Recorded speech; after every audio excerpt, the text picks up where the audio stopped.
Tutorials number 5, how to make a bucket hat.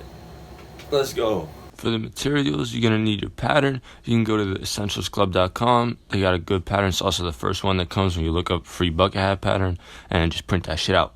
Let's go. You need your scissors, your Sharpie or whatever, your fabric, and your sewing machine.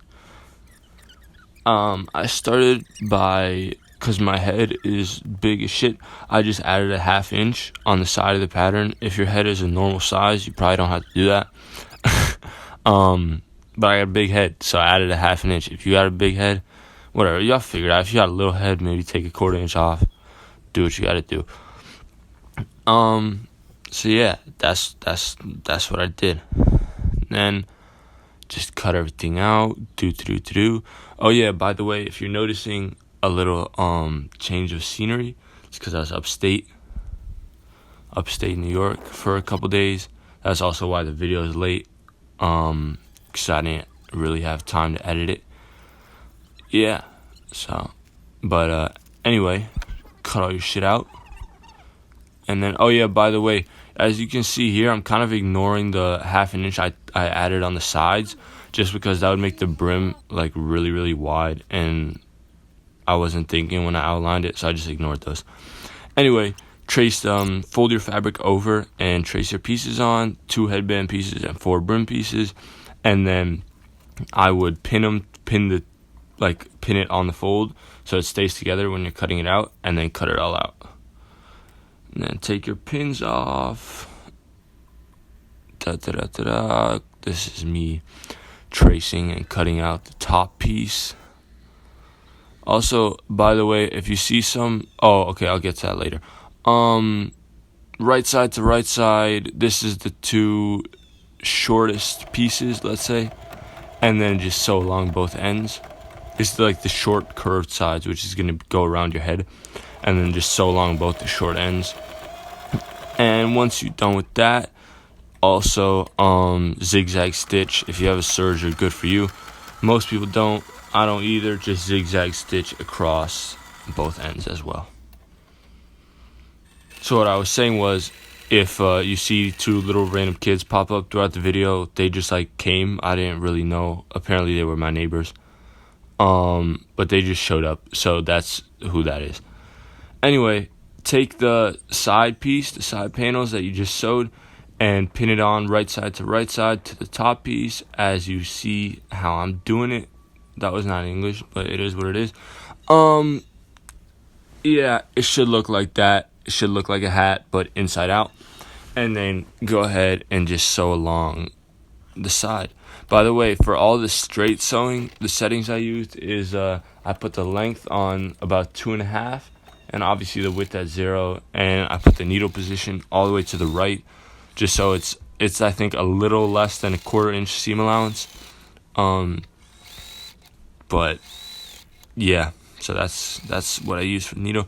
And then for the zigzag, I put the length to a little less than 1.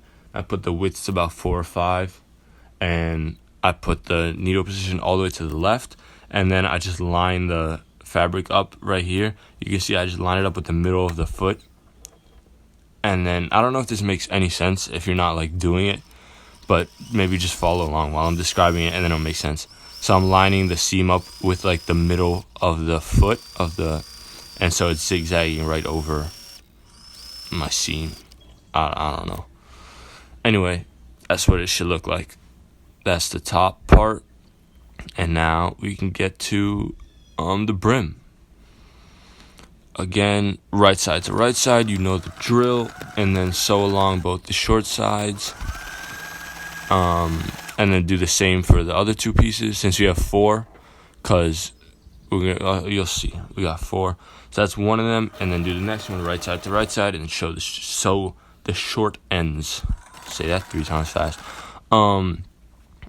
Anyway, that's what it looks like. You don't have to zigzag these because you won't see the seams.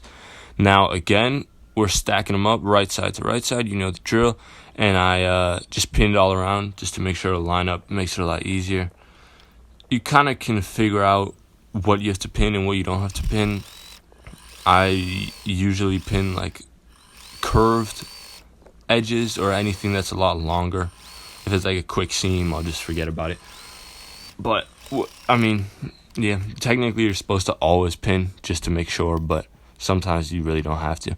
Anyway, sew along the outside like you just saw, and then fold it out. Now you kind of see where we're going with this, and then just top stitch all the way around the outer edge of the brim. Make sure you line it up, and then keep going like farther in and farther in every time you go around. As you can see, it's creating like the lines that's gonna be on the brim. And then I forgot to show me pinning it, but I pinned it right side, or I guess there's no right side on the brim, but the right side of the hat part to the brim, and then just sew all the way around. I usually just pick whatever side is prettier and use that as my right side on the brim. Just go all the way around, and then take the pins out and zigzag. I zigzagged. I went around twice, just cause I wasn't happy with the first time. I like missed some spots and stuff. Boom. There you go. That's very the hat. cute. That's right on. No, what are you taking video? So yeah. Nah, I can't do the clap because the clap is too loud. So yeah, that's how you make a bucket hat. I hope y'all enjoyed that. Thank y'all for fucking with me. Share this with one person that sews. It will make my day. I appreciate y'all. I love y'all. Have a good week. Hit me with suggestions for next week's video. I will catch y'all. I don't know. I'll catch y'all. Peace.